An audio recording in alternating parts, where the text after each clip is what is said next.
Thank you very much. I'm looking forward to chatting with all of you at the end of this day. And since it is the end, if there are burning questions, I'll probably open the floor a little bit too. Especially because I saw what happened when we opened the floor to questions earlier today. Right? We got some exciting questions.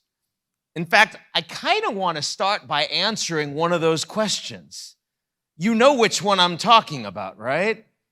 One of the people here, you don't have to raise your hand, said, well, why don't we just give more votes to people that pay more taxes? You're going to think I'm going to disagree with that. I think it's a much more fair system. Why would I say that? Because today, so many people in democracies believe that their vote already doesn't count for anything. They believe that the system is rigged against them. They believe that their institutions are illegitimate, that their elections don't count, that the judiciary is politicized. They believe that the people with the money already pull the strings behind for the system, no matter who they vote for. So I tell you what, in my country, we could try this as a case study. You pay over $1 million, you get 10 votes. Each person. You don't pay taxes, you only get 1 vote. But no more lobbying. No more money in the political system. No more ability for special interests to capture outcomes politically, no matter what you vote for and who you vote for. You've seen the gun violence in my country. We know that majorities of the country actually support bans on assault weapons. You can't get it done. You know why? Because millionaires that care about that issue get more than 1 vote. They get all the votes. There's no democracy. So I think it was a very good question because it gets at the fact that people want to rig the system, but they don't want to rig it transparently. They want to rig it in a way that they can pretend it's all still democratic. And the people that get repressed eventually figure that out. I mean, why do you think in Russia they have show trials? You don't need to have a trial in Russia. The person is going to be guilty by virtue of the fact that they are having a trial. Why do we need an election in Russia?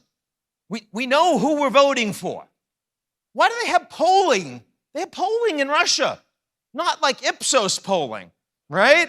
They have actual polling, and we know what the outcome is. So that's the problem.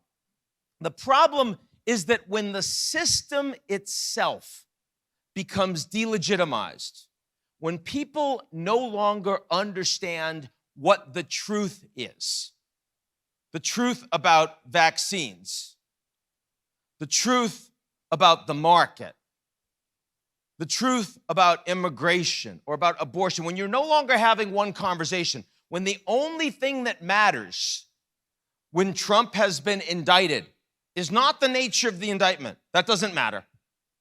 Federal or local, felony or misdemeanor. That's not what matters. The only thing that matters is, do you vote for Trump or do you oppose Trump? And that determines how you feel. When that has happened in your political system, I don't care how many votes you have. I don't care what percentage of the population turns out to vote. I don't care if it's mandatory or voluntary. Your system is failing. And I'm saying that to you because those of us here in Brazil and those of us in the United States know that our system is in trouble. I'm not happy to say that. But the political system, the democratic system, is weaker today than it was 10 years ago, 20 years ago, 30 years ago. And the direction of travel is in that direction in the future. We knew when the wall fell that democracies were stronger than authoritarian states. We knew that.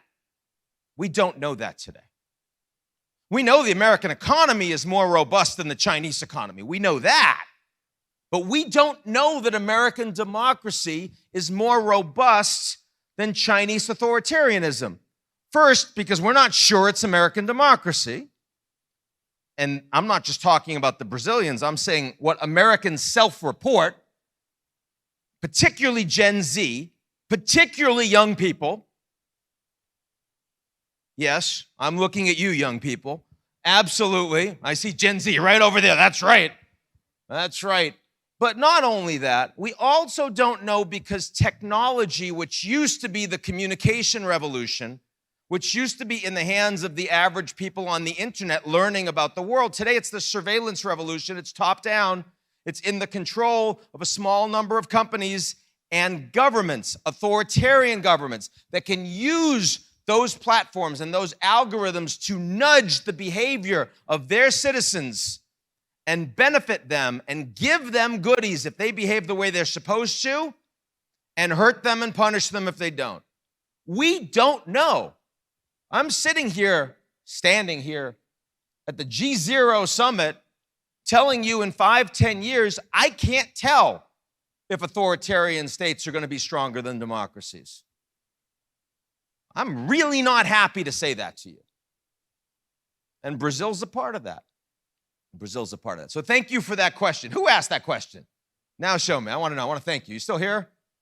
Whoever that was, throw him out. No, don't do that.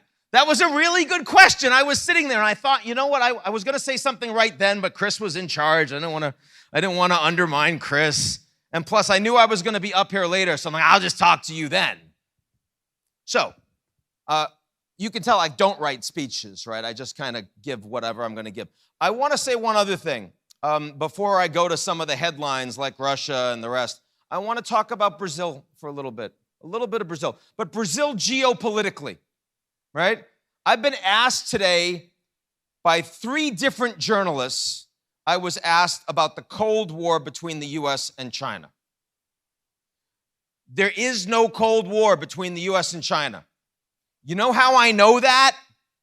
Because Brazil can do whatever it wants versus the U.S. and China. If this was a Cold War, no. Brazil would have to choose, right? As soon as it becomes impossible for Brazil to choose, call me back. Ask me about the Cold War, okay? Now, what's interesting about the world today is we no longer have one world order. We've gone from the Cold War into a GZERO, and emerging from this GZERO are 3 different global orders. A security order dominated by the US, has all the military capability globally and its allies. An economic order that's quite multipolar, and a digital order that's increasingly driven by technology companies. So let's talk about Brazil. How does Brazil do as this GZERO world emerges? And it's kind of interesting. Chris and I haven't talked about this, so we'll see if you agree. I don't know if he agrees with this or not. Now, number 1, on the military side, in the security order, Brazil doesn't matter, which is good.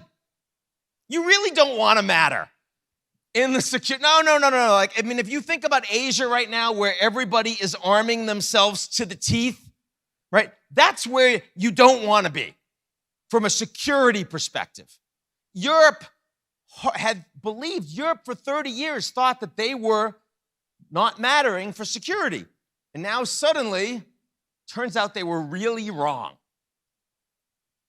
Brazil, if security really mattered in Latin America, Brazil would need to be heavily aligned with the United States. There would not be another good option. No one else would be doing bases. But it's not a priority. And you see that with the Summit of the Americas, most disastrous summit Biden's had in 3 years of being the president. Doesn't matter. Why? Because national security just doesn't really care. The U.S. border with Mexico? Yes. important. Brazil, even Venezuela, millions of refugees, mostly Colombia. Not our problem, right? So from a security order, Brazil doesn't really matter. The economic order, Brazil is in very, very good position. Brazil's the largest economy in South America. Everybody wants to trade with Brazil. Everybody likes to be a tourist in Brazil. The political system is actually reasonably stable, right? The legislation comes mostly from the legislature as opposed to from one president or the other. And you can work with everyone. You can work with Europe, you can work with India, you can work with the Gulf states, work with Japan, work with African states, work with China. No problem. I came in yesterday, I gave this speech, 2,000 people. They gave me a lanyard. It said Huawei all over it. I'm like, what, are you just giving me a hard time? I don't know if I'm allowed to wear this, right? They won't let me back in the US. You can work with anyone. So economically, Brazil's in a great position. Multilateral, global economic order. Brazil is not quite a global pole, but it's damn close. It's significant. And then you have the digital order. And here I see a big problem. It's that Brazil, as best as I can tell, not only isn't a strong player in the digital order, but doesn't actually have a strategy. Doesn't have a semiconductor strategy, doesn't have an AI strategy, doesn't have a biotech strategy.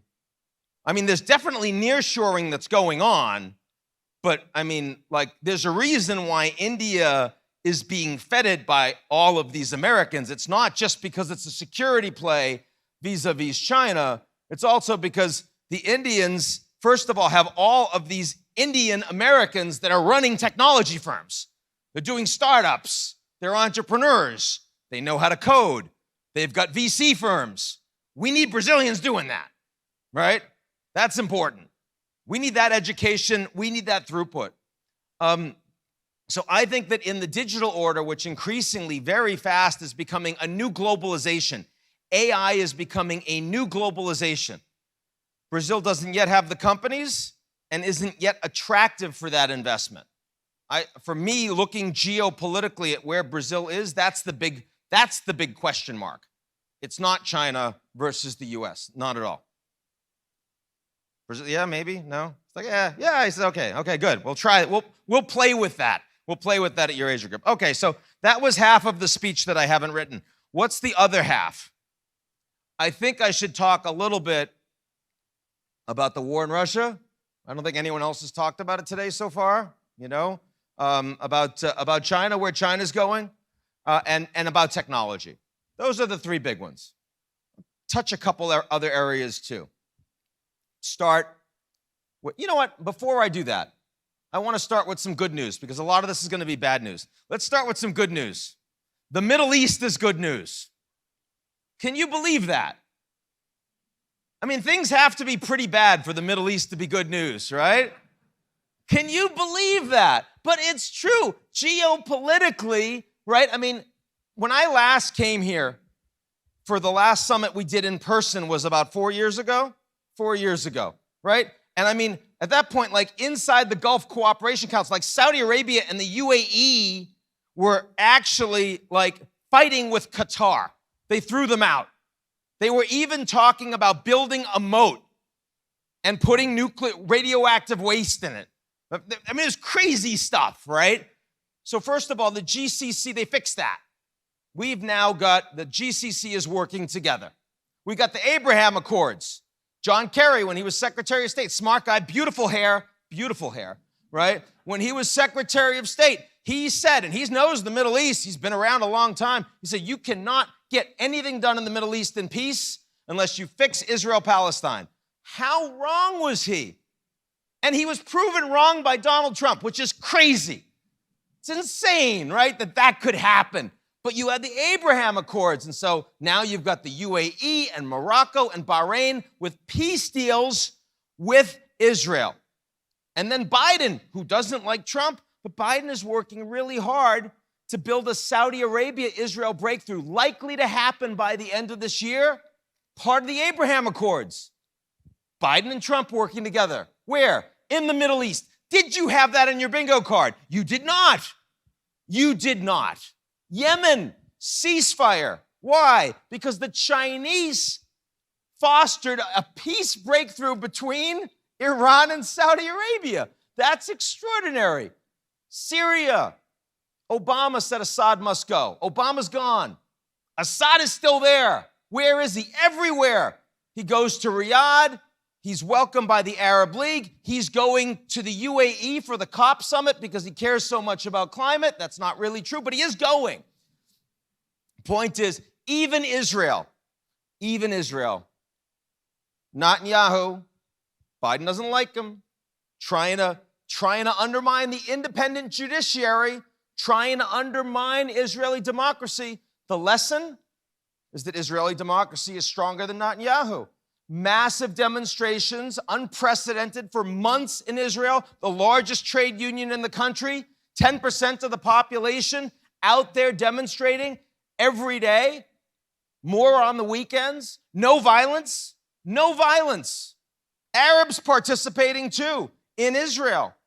What happens? Not sure yet, but that judicial reform will not pass in toto. They've already pulled back on it.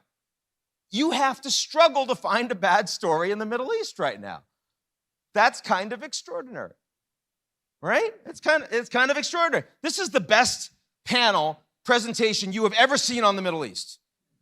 You will never have another panel like this on the Middle East. They can't get it this right. Something will break, but right now it looks good.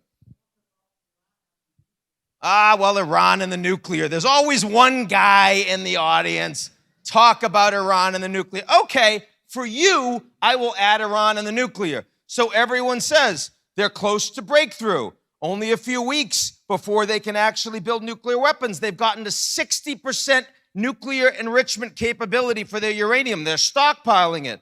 And the Americans are saying, we need a smaller deal.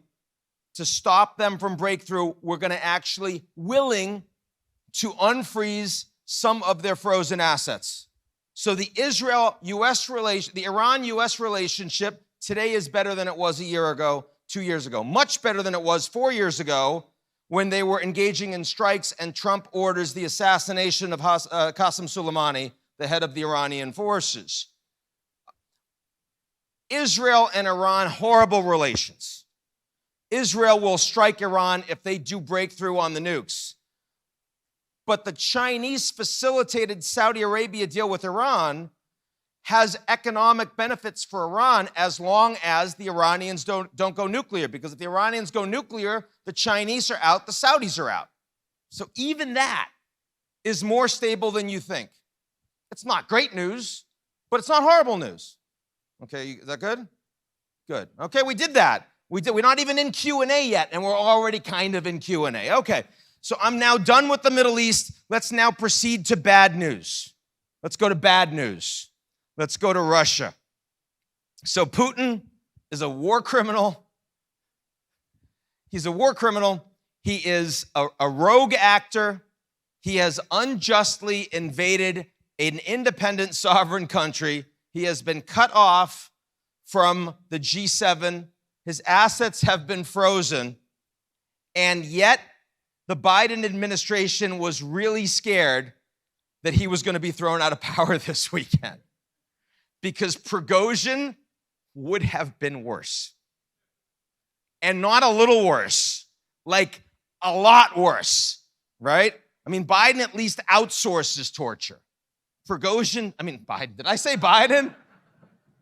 Though that is true. Putin at least outsources torture. Prigozhin does it personally. Prigozhin wants a North Korea-style system. Prigozhin would not have had control of the 6,000 nuclear weapons or the offensive cyber capabilities or the bioweapons. The only thing imaginable worse than Putin is someone who is even more of a dictator who doesn't have actual control. And that was a possibility. Now, we wrote back in January that the top risk for the year was rogue Russia. And that was the idea that Russia, Putin out there, was acting with impunity and much more powerful than Iran ever was, but acting like Iran used to act in the Middle East. What do I mean by that? Proxy warfare, terrorism, espionage, drone strikes, critical infrastructure, you name it, but not just in the Middle East, on NATO. That's the risk. That's the risk. And we are closer to that than you think. And what happened this weekend is that the two extreme potential scenarios for the Russia war both became more likely. One extreme potential scenario is that Ukraine wins. That was not likely a week ago. Ukraine gets more F-16s. They get long-range missiles. They get all sorts of capacity. They strike Crimea. They strike inside the Russian border, and the Russian defense forces fall apart. That is more likely today than it was a week ago. Absolutely. That is a win for Ukraine. I can see that. I don't think it's going to happen, but it's not 1%. Maybe it's 10%. The other extreme is that Putin faces so much external and internal pressure that he escalates because he has no choice. In other words, he does what Prigozhin just did a week ago. That's exactly what happened to Prigozhin. Prigozhin was Mr. Putin on the ground in Ukraine, had all this money, all these troops, and then the Minister of Defense said, you've got to take those troops, put them under the defense ministry. They got to sign contracts with us. He said no. Then Putin came out and said, no, I'm ordering you. So you've got a choice. Either you get rid of the only thing protecting you, or you are breaking the direct order of the dictator of Russia. That is a horrible choice. Nobody wants to make that choice. So what did he do? He did a crazy thing. I don't believe in irrational actors. I don't. I know people in my life that have occasionally acted irrationally. They're people that I used to think were sensible, where something really bad happened to them. They were under a lot of pressure. All of us could become irrational actors if, God forbid, our lives went badly enough. Prigozhin, I am sure, was not raised well. I am sure there were things in his childhood we could unearth. He was probably not loved enough by his dad. I'm sure that's true. But he was not desperate. He did not do crazy until he had no choices. And then he takes a few thousand men and he heads off to Moscow. Now that's irrational behavior that is determined by no options. Putin is increasingly in that position. The likelihood that Putin was going to go nuclear, I always thought it was low. I now think it's higher. The likelihood that Putin was going to blow up the largest nuclear plant in Europe, in Zaporizhia, I thought it was really low. I now think it's higher. The chances that Putin would actually use his cyber capabilities or attack the critical infrastructure of NATO, the cyber, the fiber lines, and bring down their internet in the North Sea, I thought that was really low. It's gone up. Maybe it was 1% before. It's 5, it's 10 now. So what has just happened? Greater uncertainty, greater geopolitical risk. Some of that is opportunity, some of that is catastrophe at the same time. So I ask you, do you feel lucky? That's what we need to know. That's what Russia's just become. That's the bad news. That's the really bad news.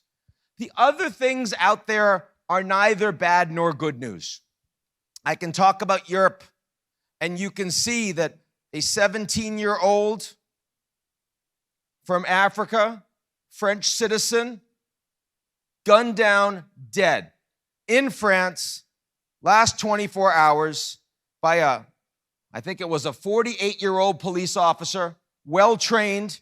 He pretended that he was in danger, that his life was in danger. And of course, as we found out so often in the United States as well, we got the video. Turned out, no, he just killed him in cold blood. And the riots are worse than anything you've seen in 20 years in France. A real problem. These are tinderboxes. And this could happen in the UK, this could happen in Italy, this could happen across Europe, it could happen in the United States. That's the bad news. In Germany, the Alternatives for Deutschland, the far right-wing party, just got 20% in the polls, just got their first mayorship. It's mostly East Germany, just like Appalachia in the United States. People that have not gotten resources, people that feel like their government is illegitimate, they want to burn it down. That's the bad news. The good news is that in the EU exists, and it's getting stronger. As governance in France and Germany and Italy and Spain get weaker, the EU is getting stronger. And we see that in fiscal policy, energy policy, health policy, security policy, climate policy, all of those things. So yes, growing populism, democratic weakness, but technocrats in Brussels, which are the people that are driving the rule set for how the global economy works, are actually becoming more capable, not less capable. Now, some of you in the private sector will say, well, they want more tax. Well, they want more regulations. They want more authority. It's inefficient. I need more lawyers, more accountants. That's all true. But it's not the end of democracy in Europe. It's not a breakdown of the system. The United States, January 6th happened, unprecedented. Haven't seen that since days of Reconstruction in the United States, 19th century. But the U.S. still functions largely the way it did.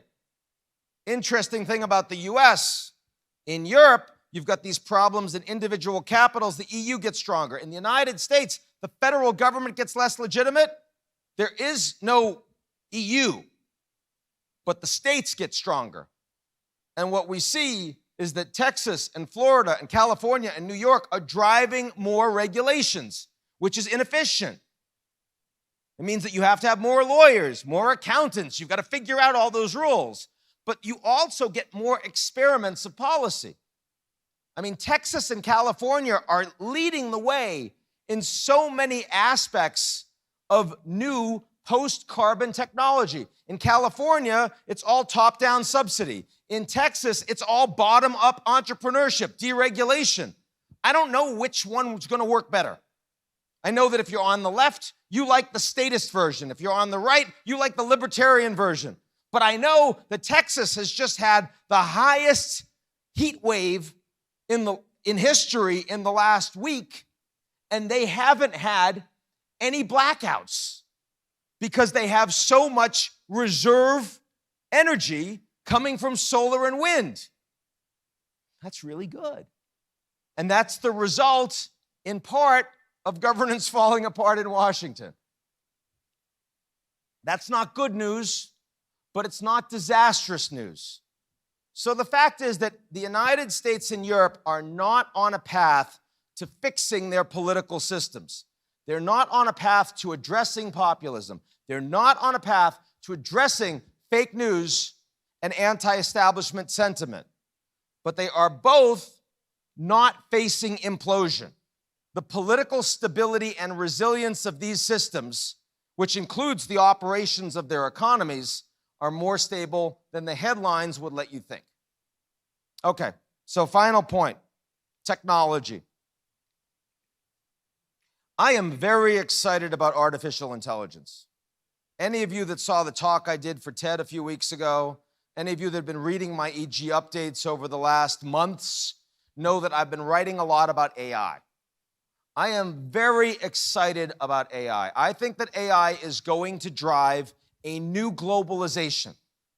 I think every scientific field that it touches, as it develops, as the models have access to the data, it will enhance human capital. And it will allow us, just like globalization did, to expand lifespans and improve treatment of disease. It will allow us to improve wealth, to reduce inefficiency in energy waste, in food waste, in human transport, in traffic patterns, in investment patterns. Everything that involves data sets, AI is going to make human beings more capable. I'm very excited about that. But I'm also very concerned about the negative implications that come from unregulated, unfettered, explosive AI. And they're both happening at the same time. With globalization, we got all the benefits first. And then the negative externalities came. We had all of the life expectancy, all of the wealth, all of the education, all of the urbanization, the global middle class. We got all of that. And we didn't pay any of the costs of carbon in the atmosphere, of land getting destroyed for animals, losing your biodiversity. We didn't pay those costs. Our kids pay those costs. Our grandkids pay those costs. Poor countries pay those costs. We're now paying them. We're at 1.2 degrees centigrade of warming. We're heading towards 2.7, 2.8. That's the Eurasia Group consensus, 2728. With AI, the benefits of a new globalization and the negative externalities come at the same time. Everyone is excited about the profits from the benefits. No one wants to pay the negative externalities. What are they? Number one, disinformation. You can't run a market efficiently, and you can't run a government efficiently if you don't know what is true. And AI that can fool a human being into making you think it is a human being, and you can't distinguish or verify which is which, will deeply undermine democracy and markets in ways that social media had not even touched. We know that elections are getting harder. We saw the GameStop craziness with the Redditors, both of those things on steroids very fast with AI. On the national security side, proliferation. AI is a democratized technology. People that have access to AI can do things that they never could before, all of them. I will tell you, everyone I know now in the US that is a coder, everyone I know tells me that they can't even imagine coding without AI. They are so excited about how much productivity they get from coding. Now, I don't know any cyber criminals that I will tell you about. But I am fairly confident that every cyber criminal out there feels the same way about AI. They're like, I can't imagine spearphishing without AI. It's so much more effective. I can target you much more as an individual. Malware, so much better using malware with AI.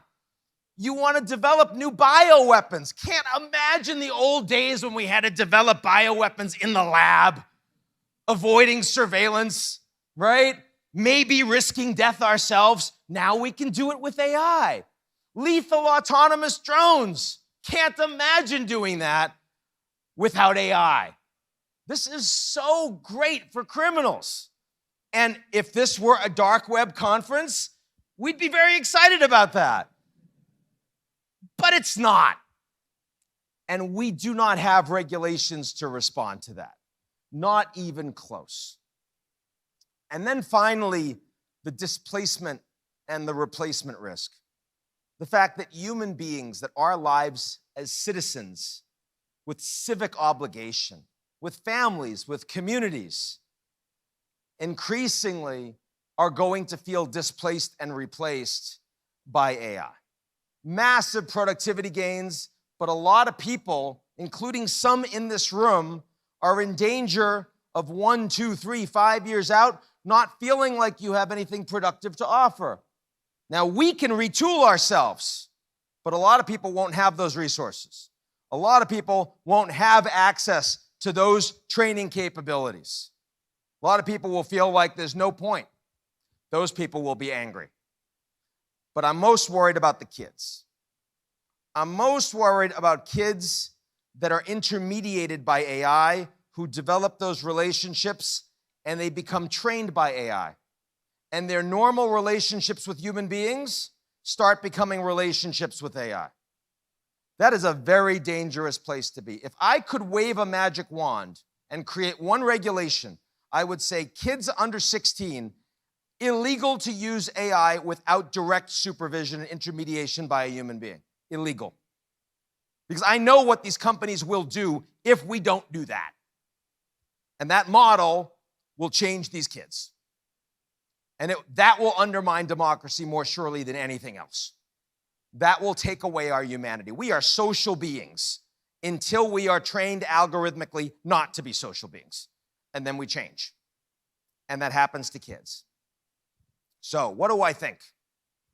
What I think is that these technology companies are really important. So important that you in Brazil should be doing more to build them, to attract them. I don't want to destroy them. I want them to be successful. I want them to make a lot of money. Just like I wanted energy companies to make a lot of money in the 20th century. I wanted that growth. I wanted to be a global middle class. I wanted to see all those things. But I also want them to pay for the externalities so that we do not have to, so that our kids don't have to. Critical. That's why I'm writing about it, talking about it. I mean, I feel so fortunate that we built up this company, Eurasia Group, globally, and here in Brazil, around the world, and we've got all of these decision makers, influencers, media, government officials, corporate officials, financial officials, willing to engage and pay attention to what we have to say. What we have to say is the trajectory we are on, particularly with these new technologies, is not sustainable. We are seeing right now what we had to see 50 years in the making on climate. We do not have 50 years, we don't have 5. We need to address this now before the crisis hits. There will be a crisis. We will respond to the crisis. But if we start engaging and addressing it now, we will be more prepared with the tools to orient towards how to respond to that crisis. We won't only be firefighting. We don't want to only be firefighting. I'm an optimistic person. Anyone that follows me and knows me, engages with me, knows that I find it wondrous that we're even here. On a daily basis, if you actually take a step back, don't think about your job, don't think about your family, don't think about this annoying speech you're listening to right now, don't think about any of those things. Just think about, wow, how is it that I'm here? How do we exist? That's kind of magical, right? Like that, every day, that's an astonishing thing. So we can be super optimistic existentially about the planet that we're on right now, about the opportunities that we have. And we can be hopeful because the free will that we have allows us to address these things proactively if we wish. But existentially optimistic and hopeful does not mean that everything is going to be fine. And despite all of my hopefulness and my fundamental optimism, right now, we are not heading towards fine. And we need to hold on to that. So I want to thank all of you for coming out today to spend so much time with us. I would let you just applaud and go off and give it to Chris, but since you're all here and engaged, I want to take 2 or 3 crazy questions, at least one of which should be like that earlier one. They should be challenging, big, existential, philosophic questions. Who has 1 or 2 questions? One is right here in the front. And then I'll hand it over to Chris. I'm not going to go long, I promise.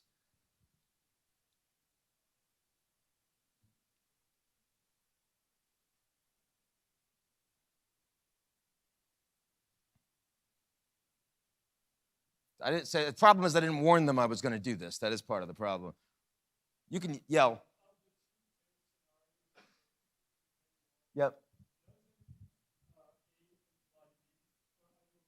That's a very good question. Of the 2 scenarios in the Ukraine war, doesn't A imply B? That's kind of like asking me, at the 2 extreme ends of the political ideological spectrum, doesn't it kind of curve? Aren't the real crazies on the right and the real crazies on the left kind of interchangeable, right? And the answer is not exactly.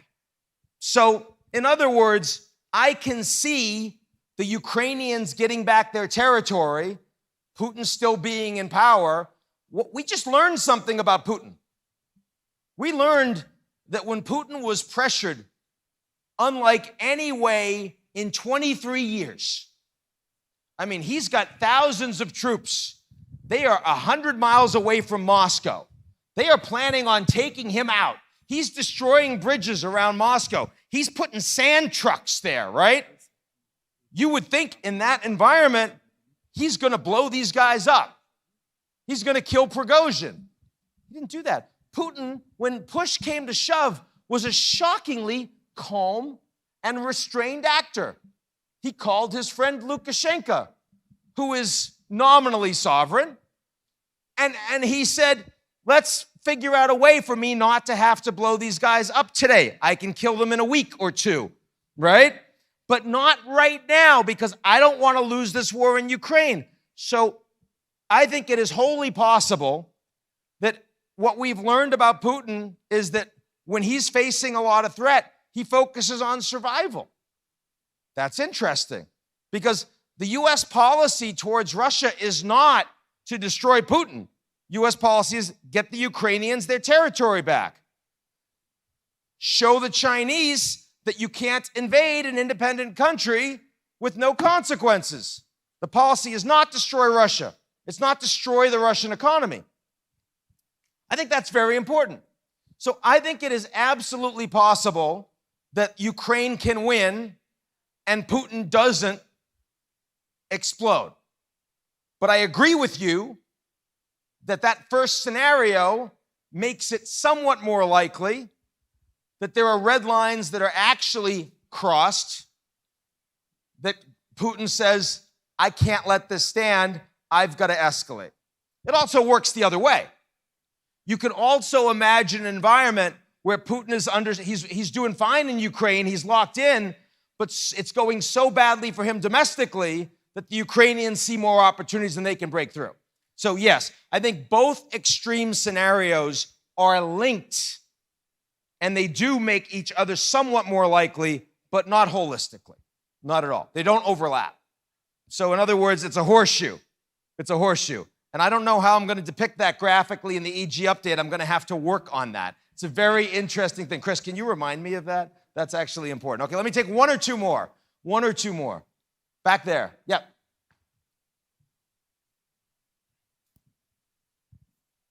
Let's see if it works now. I bet it works now. We gave him 5 minutes. Is there one other one here anyone's going to want? So otherwise I'm going to kill it. Oh, there was one more. There. Okay, this is the last one. Yeah. He'll be the last one, this fellow. Thanks, Ian. Good. Thanks for the presentation. Very entertaining and informational for us. I was wondering, what do you think is the most underappreciated consequence of this end of the consensus that democracy is good for the world? I mean, if we're rebalancing a world where authoritarianism and democracies are now more, like it's not obvious which one is the winning system.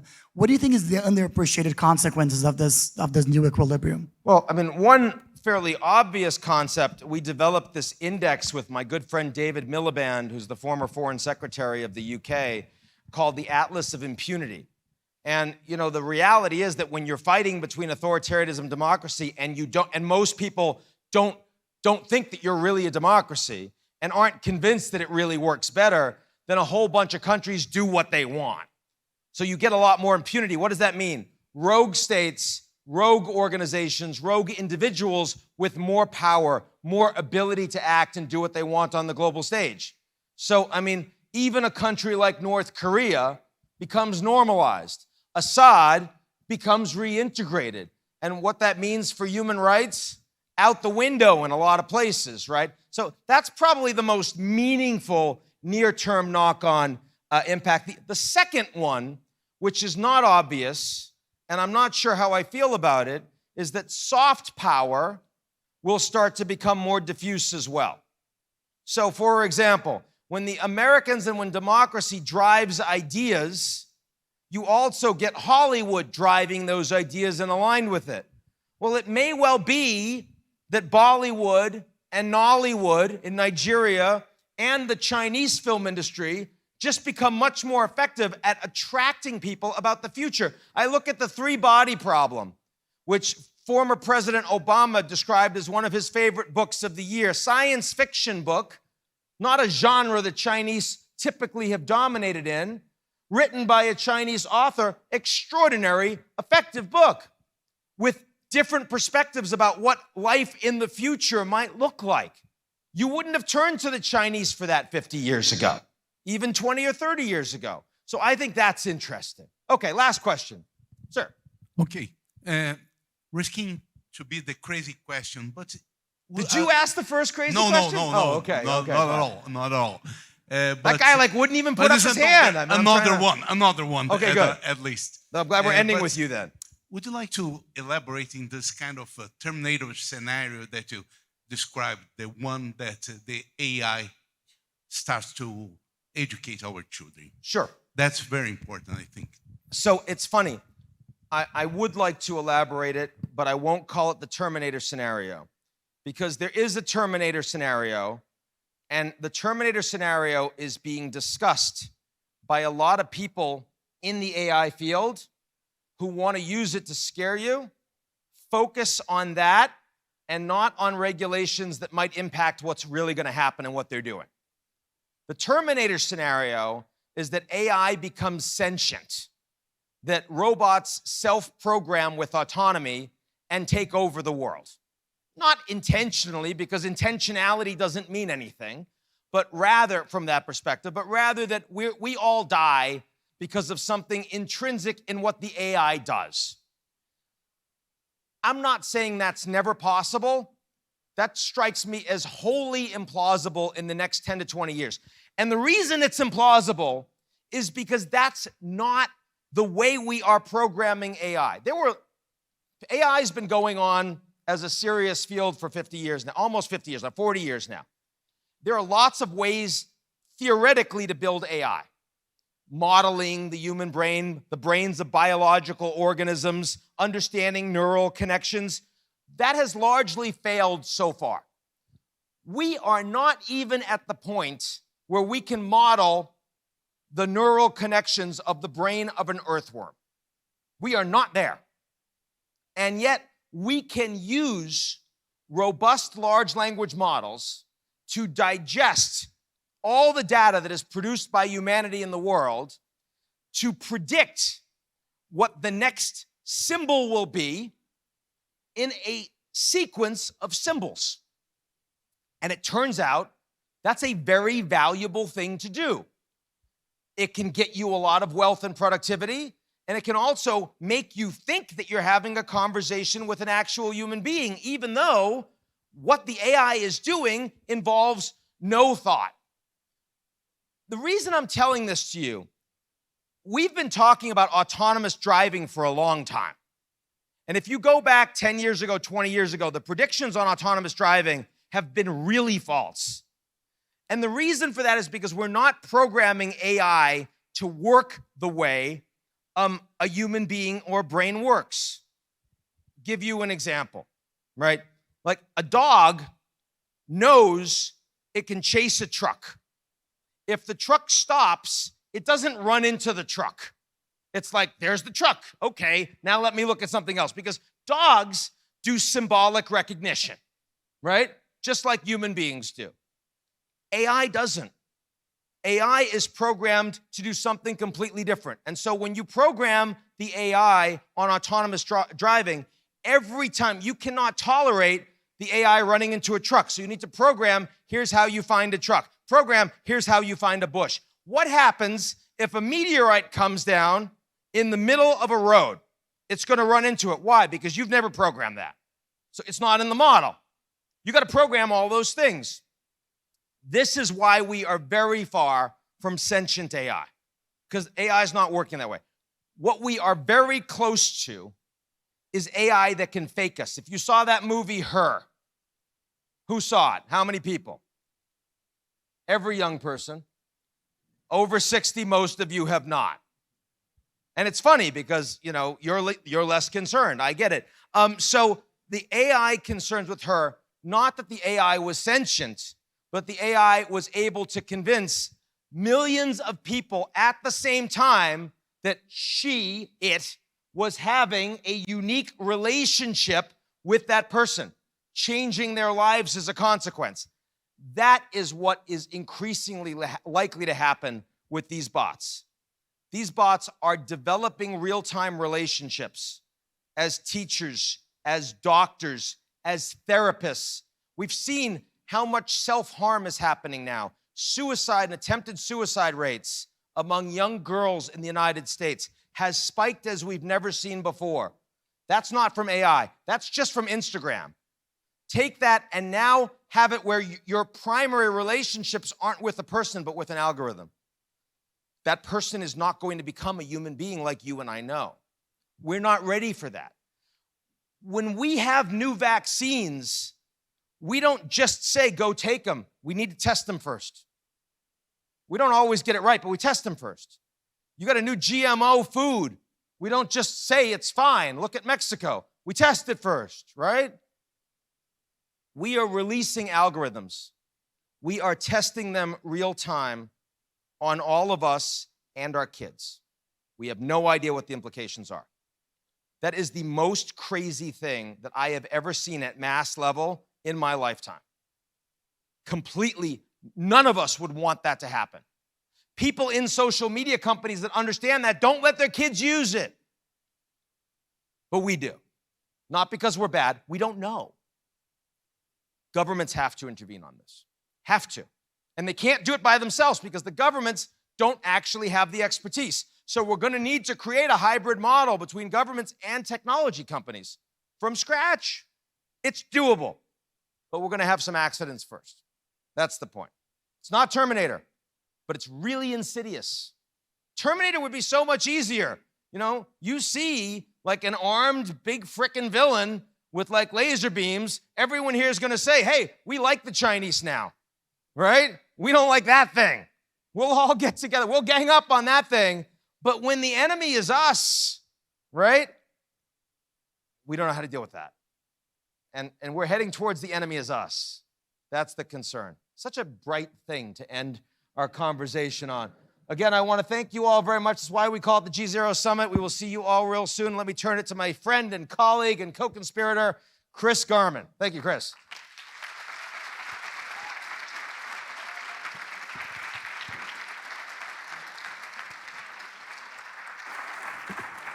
Thank you, Ian. It's always a privilege to be able to hear Ian speak, but I would say it was a particular privilege here today. You were particularly spirited, and thank you so much, Ian, for concluding today's event in such a great fashion.